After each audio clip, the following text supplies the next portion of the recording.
Olá, tudo bem? Hoje vamos falar de vocabulário e como os vocabulários que você aprende por demandas próprias são fundamentais para te ajudar a memorizar e aumentar a quantidade e a variedade de vocabulários que você tem.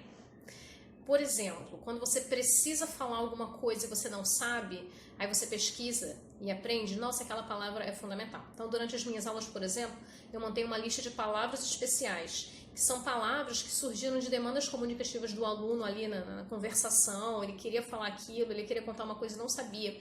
Então, durante a aula, além dos vocabulários dos materiais, sejam de Business English, Financial Terms, Legal English, General English, surgem palavras assim durante a aula e ele queria falar aquilo, não sabia, e aí a gente lista aquelas palavras e são special words. Por que elas são tão especiais? Porque elas surgiram de demandas, você precisou, então aquilo te toca de verdade. Então, para memorizar é muito mais fácil. E também, se você precisou falar aquilo, provavelmente você no futuro vai precisar falar novamente. Então, isso é muito importante.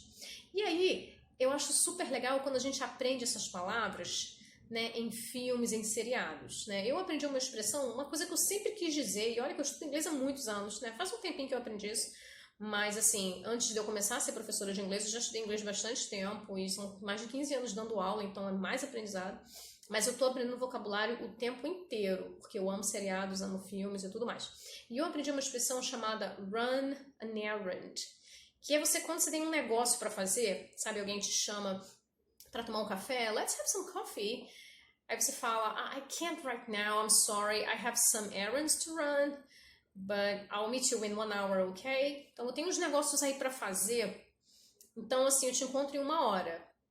O que são esses negócios? É ir no banco, pagar um negócio, sei lá, na lavanderia e trocar uma roupa, um negócio, umas coisas que você tem para fazer. Então, a expressão é to run an errand. Então, quando você tem uns negócios para fazer, você pode usar essa expressão. Quando alguém faz para você também, Alguém que está te ajudando, alguém que está trabalhando para você, alguém chega e pergunta, onde está fulano? Eu sei, he's not here right now.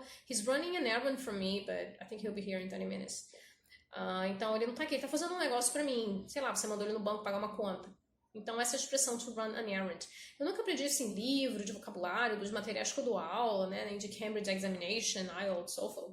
Foi uma coisa que eu aprendi assistindo um seriado. E aí, depois, aquela palavra começou a se repetir em vários outros episódios desse seriado, em filmes. Aí, assim, meu Deus, essa palavra tá me perseguindo. Mas não é isso. É porque quando você não conhece a palavra, quando você não compreende o seu sentido pleno, você não presta atenção, então aquela palavra passa batida. Então, com certeza aquela palavra já tinha passado, mas eu não tinha prestado atenção, porque ou eu não tinha entendido o contexto ou eu nunca tinha precisado dela. Mas aí eu fiquei com aquela perturbação, que a gente fala, I got some things to do, mas não é isso que eu quero dizer. E aí eu aprendi essa expressão e nunca mais esqueci. Agora, como é que a gente aprende e retém esses vocabulários? Eu quero dizer uma coisa, aí eu fui lá no Google Translate, depois eu fui lá no Google Website, e aprendi como é que fala a expressão. A minha professora me ensinou, mas eu queria tanto memorizar e ser capaz de usar aquilo quando eu precisar, porque essa é a necessidade do vocabulário, A gente desenvolve vocabulário para usar quando oportuno, quando necessário. E aí todo mundo se queixa que, poxa, quando chega a hora do vocabulário, não consigo lembrar, fica travando. Então uma dica que eu dou é o seguinte. Primeiro, como você aprende vocabulário? Eu, por exemplo, sou muito auditiva. Eu aprendo muito ouvindo. Então eu boto o seriado lá para tocar e vou fazer outra coisa, meu ouvido absorve tudo. Então existe um site chamado Younglish,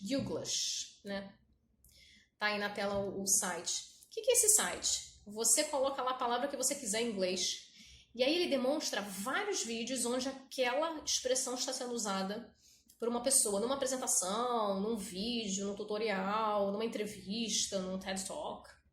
Então, por exemplo, você bota lá run an errand e vão aparecer pessoas falando aquilo em diversas situações. Numa entrevista, numa aula, E aí aparece lá escrito o texto. Aí você lê, você aprende a pronúncia, você pode voltar, você vê o contexto todo daquela palavra. Aí você enjoou daquele exemplo, pula para o outro, já vem outro. Tem vários exemplos. Aí você fica ouvindo em tantos exemplos diferentes que você consegue absorver aquele vocabulário.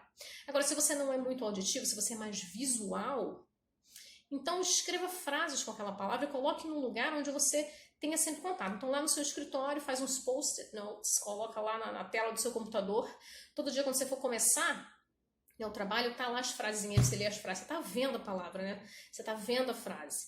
Então, se você é visual, se der para associar a palavra a uma figura, então associa uma figura, coloque em algum lugar que você está sempre vendo, né? Sei lá, na tela de fundo do seu WhatsApp, no screensaver aí do seu telefone, na tela de proteção do seu computador, no post-it notes no seu computador, no seu trabalho, no espelho, né? Você que se olha muito no espelho, na porta da geladeira, você que vai toda hora lá beliscar um negócio na geladeira, né? Então, você que é visual, veja as frases de maneira rotineira e associe a figuras. Agora, se você for mais sinestésico, né, aquela pessoa que tem que fazer efetivamente, né, então você procure fazer exemplos realistas e criar situações para usar esses exemplos, né? Aí, um dia você vai precisar de fato daquela palavra e vai vir o exemplo. Então, por exemplo, run an errand. Em que momentos da minha vida, você que é sinestésico, né, eu posso usar run an errand? Por exemplo, se eu estiver num trabalho e alguém me pedir alguma coisa, e eu sei que sempre alguém me pede alguma coisa, mas eu tenho um monte de compromisso antes, porque eu tenho que sair, eu tenho que ir no banco, tenho que pagar a conta, tenho que fazer não sei o quê. Então, cria um exemplo, cria um contexto, simula aquele contexto, cria o máximo de contextos possível que você acha que você vai usar aquela palavra. E simula falando aquilo, né? Entra na cena daí um de ator, um de louco. Então, você que é sinestésico, você precisa fazer algo usando essa palavra. Enquanto o contexto real não aparece, você simula. Então, o sinestésico tem que usar muita simulação. E é isso que a gente chama de roleplay, né? Um belo dia, você vai precisar dessa palavra numa reunião, num gringo que estiver te ligando, na sua aula de inglês lá no meio de um roleplay, aquela expressão, porque você treinou, tá? Então, essa foi a dica de vocabulário, né?